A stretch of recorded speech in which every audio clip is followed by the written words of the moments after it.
بسم الله الرحمن الرحيم وصلى الله وسلم وبارك على سيدنا محمد وعلى آله وصحبه أجمعين. Assalamu alaikum wa rahmatullahi wa barakatuh. Donc on commence par le premier point, les études des sciences islamiques. Pourquoi on parle de sciences islamiques? Comment ils sont organisés ces sciences islamiques? Donc on commence par poser la question suivante, qu'est-ce que la religion? Donc on pose cette question à une grande majorité des musulmans. Ils vont tourner autour de trois axes, à savoir la croyance, ce qu'on appelle l'aqida, des actes pratiques, ce qu'on appelle la sharia, ou en lien avec ce qu'on appelle le fiqh, le droit musulman, et un aspect aussi du comportement, des vertus, de la moralité. Donc voilà l'ensemble, donc ces trois éléments autour duquel est composer la religion. D'une manière générale, comment on présente en tant que croyant, comment voilà je pratique ma religion, je commence donc ma religion est composée d'une croyance, d'un dogme, des pratiques comme toutes les religions, donc c'est l'aspect pratique, donc le dogme c'est l'aspect dogmatique, croyance, ma philosophie par rapport à ma vision du monde, les questions existentielles, etc. Donc ça tourne autour de la aqidah. Ensuite, cela implique qu'il y a des pratiques, donc, et ces pratiques-là, avec ces pratiques-là, il y a aussi un comportement, des vertus à concrétiser. Donc, si on regarde d'une manière générale, le lien entre ces trois dimensions. D'abord, je rappelle que l'aqida, c'est la dimension la plus importante. Ce qu'on appelle le dogme, le credo, c'est la partie la plus importante. Le Coran, dans ses 6300 et quelques versets, il a consacré la grande majorité à cette partie-là. C'est cette partie-là que concerne la connaissance d'Allah. Donc, je pense avec observation, il n'y a pas pratiquement une page sans qu'Allah ne parle de lui. Donc la connaissance d'Allah, la connaissance du Créateur à travers ses attributs, le Créateur, celui qui gère l'univers, celui qui détient nos subsistances, celui qui possède l'univers, etc. Et aussi l'observation, il nous incite à observer l'univers, la création, tout ça rentre dans la croyance. Et aussi il nous parle de l'au-delà, et de l'au-delà, le paradis, l'enfer, après la mort. Donc ce n'est pas la fin, c'est une autre étape de notre vie éternelle qui va débuter. Donc après cette étape terrestre, cette étape dans la vie d'ici-bas, et ensuite une autre vie qui va commencer. Cette vie-là, l'axe principal de cette vie-là, qu'il va y avoir un jour de jugement, donc il va y avoir la rétribution des comptes et donc une justice qui va être établie. Donc cette partie-là qui représente la grande majorité de le Coran. Et ensuite, cette aqida, normalement, c'est pour cela l'islam commence par l'attestation de foi, qui reflète l'aqida. C'est qu'après que vient la salat, la zakat, tout ça, ça représente l'aspect de la sharia, et la sharia aussi en lien avec le fiqh. Je ne vais pas nuancer, parce que le but, c'est de nuancer faire la différence entre deux, expliquer la différence, mais peut-être un autre contexte, mais là, le but, c'est présenter d'une manière courte et Inch'Allah, simple. Donc, cette partie-là, qui est pratique de notre religion, on l'appelle comme l'appellent les savants depuis toujours, c'est la partie aqida, c'est la partie sharia. Et dans la sharia, donc, ce qui produit les avis juridiques, c'est tout simplement le fiqh. Il y a un lien entre les deux, c'est que c'est cette aqida qui va alimenter ce qu'on appelle la sharia, la voie islamique. Qu'est-ce que la sharia? Pour réapproprier ce terme et le ramener à sa définition originale. La sharia, comme le définit les savants, ils définissent la sharia ainsi. Donc c'est ce que Allah a légiféré à ses serviteurs en matière de la salat, de la zakat, du hajj, de pèlerinage, etc. Donc voilà, la sharia, c'est tout simplement ça. Et le moyen pour parvenir et connaître les avis juridiques et comment arriver à la connaissance de cette sharia, c'est le fiqh, c'est le droit musulman. Donc cette sharia, donc, il a comme objectif de produire, c'est pratique autrement, c'est pratique produire ce qu'on appelle donc une éthique et une spiritualité. Voilà donc la relation entre les deux.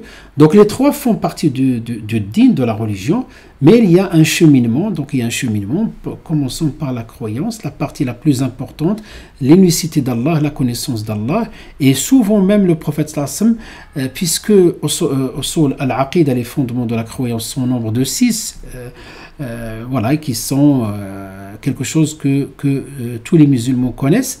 Mais souvent, le prophète sallam, lorsqu'il nous renvoie notre aqida, souvent il emploie que deux. Il va dire celui qui croit en Dieu et au jour dernier, par exemple, qu'il traite correctement son voisin. Donc là, il le renvoie à sa croyance et aussi cette croyance en Allah, le tout observateur, et en même temps qu'il y a un jour dernier si on se comporte mal avec autrui. Et donc, on peut trouver ce cheminement à travers le verset coranique suivant et d'autres, si je ne cite que celui-là, concernant un des piliers de l'islam, troisième pilier. Donc les piliers de l'islam, c'est la shahada, ce qu'on appelle l'attestation de foi, c'est-à-dire la déclaration de cette croyance, qui est le tawhid, la croyance en Dieu subhanahu wa ta'ala. Ashhadu an la ilaha illallah. Donc ensuite il y a la salat et la zakat et le jeûne. Allah nous dit à propos du jeûne, donc selon même cette disposition, selon ce schéma-là, Allah nous dit « Ya ayyuhalladhina amanu » ô vous qui avez cru. Donc là, c'est nous renvoie à notre croyance. C'est parce que le jeûne nécessite une croyance pour mettre en pratique le jeûne. Parce que le jeûne, c'est quelque chose qu'on peut le pratiquer devant les gens, mais quand on se retrouve seul, on peut rompre ce jeûne. Et donc c'est ce jeûne-là, avec la croyance, on croit qu'Allah voit ce qu'on fait, connaît nos actes et rien lui échappe.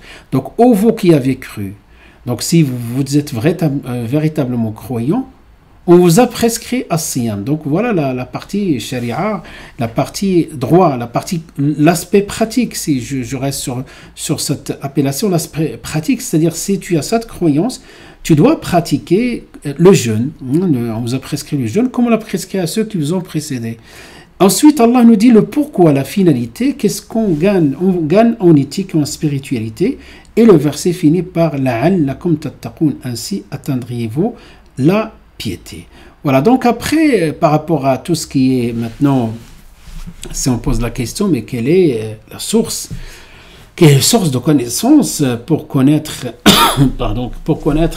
les pratiques, ce qui est de l'ordre du religieux, ce qui est de l'ordre des traditions, parce que souvent il y a des fois amalgame entre tout ce qui est religion, tout ce qui est tradition, tout ce qui relève de la vie personnelle et aussi ce qui relève de l'aspect pratique religieux, purement religieux. Donc, comment on connaît ces informations? Comment je vais apprendre à pratiquer ma religion? À partir de quoi? Donc, c'est ce qu'on appelle al-wahi, la source, la révélation. La révélation, ce qui incarné dans le Coran et la Sunna, et ensuite cette révélation, bien sûr il y a un certain nombre de choses qu'il faut considérer, parce que la révélation, ne serait-ce que le Coran, il y a des circonstances de la révélation, ce qu'on appelle asbab al-nuzul, il y a aussi la cause de la révélation, il y a aussi les versets abrogeants, il y a le ta'wil, l'interprétation, l'exégèse de cette révélation, c'est-à-dire autrement, on ne peut pas sans connaissance préalable, c'est ce que je voulais appeler par la suite les sciences islamiques, sans cette connaissance préalable, je ne peux pas moi-même aller directement et dire voilà, c'est cité dans le Coran. Il faut passer par des normes qui vont respecter, bien sûr, toutes ces connaissances préalables, comme les causes de la révélation, comme la raison d'être, la illa, ça, dans son ensemble, ça va nous produire ce qu'on appelle ce qu'on appelle par exemple les sciences du Coran. Donc pour mieux comprendre le Coran et connaître ce qui est abrogé, ce qui est abrogeant, les mécois, le médinois, pour connaître aussi le khas, le spécifique, l'am, le général, le défini, le indéfini, le mutlaq, le muqayyad, tout cela nécessite un certain nombre, un minimum de connaissances. Et aussi, parmi aussi le contenu des textes, c'est al-sunnah. Et sunnah, on appelle aussi, on peut parler du hadith, ben ces hadiths-là, pour voilà, distinguer ce qui est recevable de ce qui est recevable, et je veux dire du terme recevable, ce qui est authentique. Ce qui est authentique, les hadiths qui sont authentiques, authentifiés, des hadiths qui ne sont pas authentifiés. Il y a tout un ensemble de connaissances préalables qui nous permettent d'arriver à cette conclusion-là. Et aussi, une fois maintenant le texte, on a préservé les deux sources qui sont le contenu de Coran, le contenu de la Sunna. À ce moment-là, on va passer à autre chose. Il faut préserver aussi la compréhension et ce qui relève de l'histoire, ce qui relève de la religion, etc. Donc, on a besoin, pour analyser ces textes-là, on appelle ce qu'on appelle les fondements de al-fiqh, de usul al-fiqh, et les finalités de la législation. Si je ne cite que ces quatre domaines qui sont des normes. Ces quatre domaines ne sont pas des connaissances qui vont permettre tout simplement directement de pratiquer. Ce qui va être dans la pratique, c'est ce que je cite par la suite, les domaines de la religion, le dogme, le droit, le fiqh, l'éthique, et la spiritualité. Ça, en tant que croyant, voilà ce qui m'intéresse dans mes pratiques. Mais ces normes-là, c'est ce qu'on appelle les sciences islamiques. Ce sont des normes qu'on étudie dans les universités de théologie musulmane, ce qui étudie les savants, ce qui maîtrise les savants, à partir duquel ils vont déduire les règles, et même en cas d'absence de texte dans le wahi, comme le prophète sallallahu alayhi wa sallam l'a dit lorsqu'il a envoyé Mu'adh ibn Jabal, il lui a dit comment tu vas juger, comment tu vas arbitrer entre deux personnes.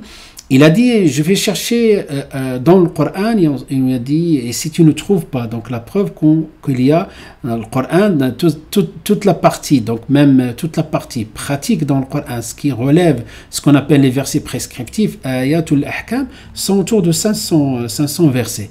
Donc si tu ne trouves pas, c'est tout à fait normal, c'est un nombre limité que ce que tu fais.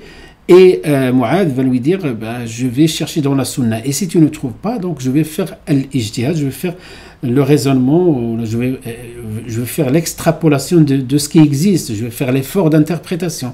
Cet effort d'interprétation a été encadré par ces normes-là, la connaissance du sens du Coran, la connaissance du sens du hadith, la connaissance du droit musulman, la connaissance des maqasid du sharia.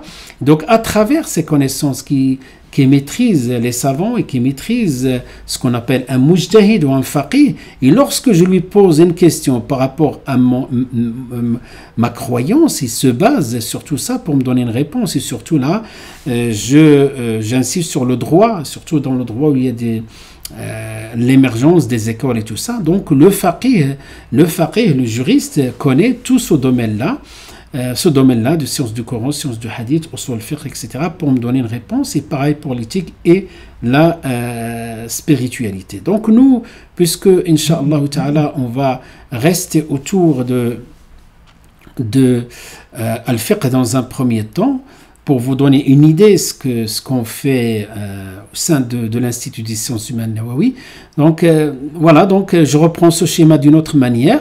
Voilà ce qui m'intéresse, je peux la présenter de cette manière-là. En tant que musulman, quelles sont les sources de connaissances pour Masadir al-Ma'rifa, pour ma croyance al-Aqida, pour al-Fiqh, le droit, pour tout ce qui est éthique, akhlaq, tout ce qui est spiritualité, c'est ça. Mais si on laisse la porte ouverte, n'importe qui va prendre directement dans le Coran et la Sunna, il va les interpréter de sa manière-là. On va voir plusieurs Corans, ne serait-ce que dans le sens, et on va voir plusieurs même islam. Donc c'est pour cela que l'ulama rahimahullah, nous savons, et de très tôt, même le prophète sallam qui a donné les premières orientations de ce qu'on appelle l'ijtihad, l'effort d'interprétation. Donc c'est pour cela, ce qui va encadrer ce domaine de din, ce sont ces sciences-là.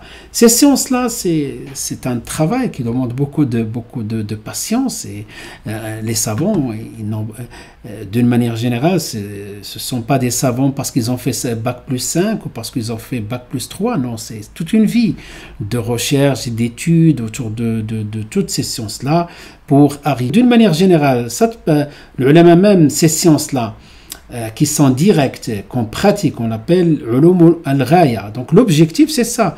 Moi, en tant que musulman, je veux croire en Dieu et comprendre ce que j'ai le droit d'attribuer à Dieu, ce que je n'ai pas le droit d'attribuer à Dieu, et ce que j'ai le droit de connaître à travers cette croyance.